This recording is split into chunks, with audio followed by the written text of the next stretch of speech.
Dictation 100 शब्द प्रति minute start होगा 5 सेकंड बाद।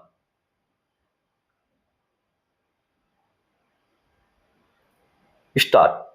अर्थव्यवस्था के मुख्य रूप से 3 क्षेत्र होते हैं।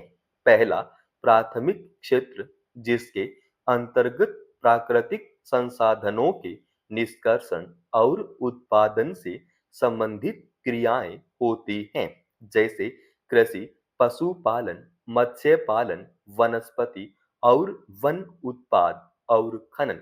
दूसरा क्षेत्र है जिसमें प्राथमिक क्षेत्र से प्राप्त कच्चे माल से विभिन्न उत्पादों का निर्माण किया जाता है। इसमें विनिर्माण उद्योग, निर्माण कार्य और बिजली उत्पादन जैसी गतिविधियों को सम्मिलित किया जाता है। अर्थव्यवस्था का तीसरा क्षेत्र सेवाओं से संबंधित है। इसमें व्यापार और वाणिज्य, साजो सामान, परिवहन, संचार, शिक्षा और स्वास्थ्य, वित्त, बीमा, पर्यटन तथा आतिथ्य से जुड़ी सेवाओं को शामिल किया जाता है। इन तीनों क्षेत्रों का एक दूसरे से गहरा संबंध है और ये मिलकर देश की अर्थव्यवस्था को आकार देते हैं। रोजगार की दृष्टि से भी ये तीनों क्षेत्र महत्वपूर्ण हैं। भारत का सेवा क्षेत्र तेजी से बढ़ रहा है। इसमें पर्याप्त रोजगार भी उपलब्ध हुए हैं, लेकिन इनमें गुणवत्ता वाले रोजगार की कमी बनी हुई है। सेवा क्षेत्र लगभग 18.8 करोड़ लोगों को रोजगार दे रहा है, जो कुल कार्यबल का लगभग 30% है। नीति आयोग की एक नई रपट के अनुसार वर्ष 2023-24 में सेवा क्षेत्र में रोजगार बढ़कर 29.7% हो गया, जो वर्ष 2011-12 में 26.9% था। इस दौरान लगभग 4 करोड़ नौकरियां जुड़ी, जो वैश्विक औसत 50% से काफी कम है।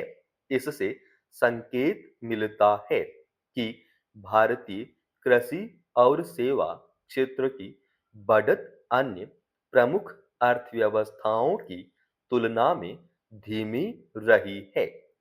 जाहिर है कि सामाजिक सुरक्षा, असंगठित क्षेत्र के पंजीकरण और औपचारिक सेवाओं के विस्तार पर जोर देना होगा।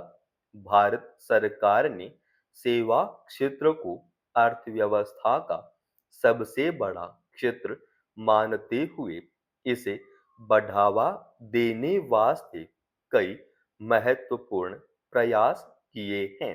डिजिटल इंडिया अभियान के अंतर्गत कई सरकारी सेवाओं को ऑनलाइन किया गया है। डिजिटल भुगतान और ई गवर्नेंस को बढ़ावा देने के प्रयास किए गए और ग्रामीण क्षेत्रों में इंटरनेट सुविधा का विस्तार करने के लिए कदम उठाए गए। स्टार्टअप इंडिया योजना के अंतर्गत नए उद्यमों को करों में छूट और पंजीकरण प्रक्रिया को आसान किया गया है। जो कंपनियां नवाचार और सेवा आधारित कार्यों को प्रोत्साहन देती है, उनको कई राहत और प्रोत्साहन देने की घोषणाएं की है।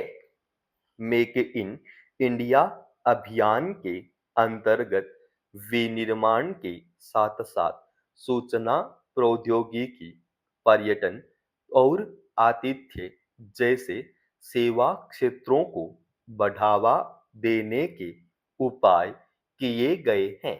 इसके अलावा स्किल इंडिया मिशन के माध्यम से युवाओं को तकनीकी और व्यावसायिक प्रशिक्षण देकर सेवा क्षेत्र के लिए कुशल कार्यबल तैयार करने की योजनाएं बनाई गई हैं।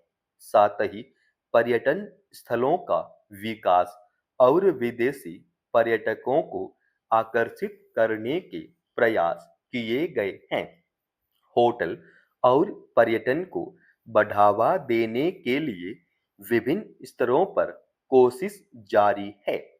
आईटी और बीपीओ क्षेत्र को प्रोत्साहन, सॉफ्टवेयर प्रौद्योगिकी पार्क की स्थापना, सूचना प्रौद्योगिकी कंपनियों को कर रियायतें और सेवा निर्यात को बढ़ावा देने के लिए योजनाएं बनाई गई हैं।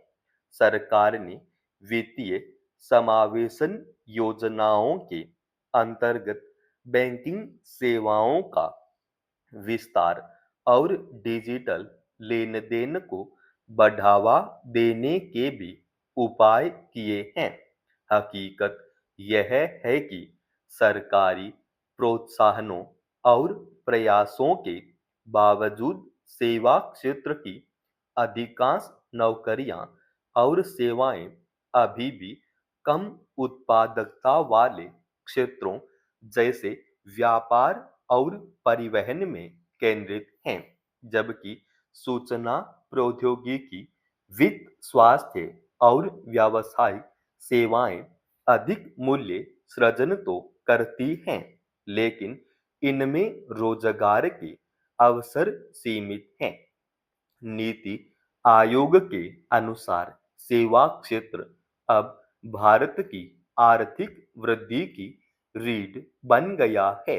हालांकि ग्रामीण और शहरी असमानताएं अभी भी बनी हुई हैं। गुणवत्ता वाला रोजगार वह होता है जिसमें काम के बदले पर्याप्त आय मिले, तो जीवन यापन की जरूरतों को पूरा करे।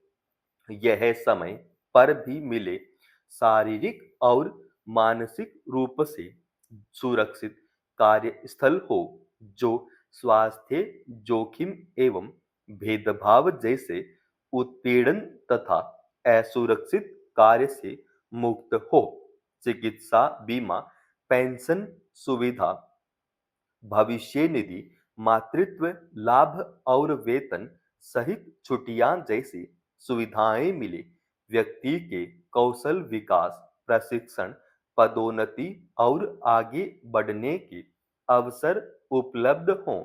यदि हम इन मापदंडों के आधार पर सेवा क्षेत्र का मूल्यांकन करें, तो पाते हैं कि अधिकांश सेवा क्षेत्र उपक्रमों में इन आवश्यकताओं को पूरा नहीं किया जाता। सेवा क्षेत्र में रोजगार की गुणवत्ता की दृष्टि से अधिकांश सेवा क्षेत्र उपक्रमों में असमानता है और गुणवत्ता की शर्तें लागू नहीं होती।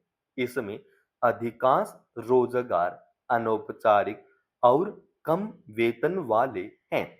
सेवा क्षेत्र में ग्रामीण क्षेत्रों के लोगों की भागीदारी कम है। सेवा क्षेत्र में रोजगार की गुणवत्ता बढ़ाने के लिए अभी बहुत कुछ किया जाना बाकी है। इसके लिए व्यावहारिक कार्यक्रमों और नीतियों को लागू करना जरूरी है। इस क्षेत्र की जो गतिविधियां अनौपचारिक क्षेत्र में हैं, उनको औपचारिक क्षेत्र में लाने और कार्यरत व्यक्तियों को सामाजिक सुरक्षा उपलब्ध कराने के लिए प्रयास करना जरूरी है।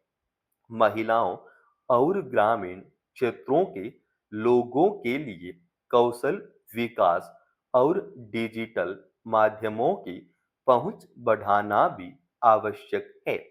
इसमें निवेश और नवाचार भी बढ़ाने की जरूरत है। इसमें कार्यरत श्रम बल के रोजगार की गुणवत्ता की दृष्टि से कई उपाय किए जा सकते हैं, जिनमें स्व-नियोजित व्यक्ति और सूक्ष्म, लघु तथा मध्यम क्षेत्र के उपक्रमों के श्रमिकों के लिए औपचारिक रोजगार एवं सामाजिक सुरक्षा योजनाएं लागू करने, ग्रामीण युवाओं के लिए कौशल तथा डिजिटल पहुंच पर ध्यान केंद्रित करना जरूरी है। समाप्त। दोस्तों, रोजाना ऐसे ही एडवांस डिक्टेशन के लिए चैनल को आप अभी सब्सक्राइब कीजिएगा और आज के इस डिक्टेशन का पीडीएफ फाइल हमने हमारे Telegram channel study with HP Swami पर डाल दिया है, जिसका लिंक इसी वीडियो के डिस्क्रिप्शन में डाल रखा है।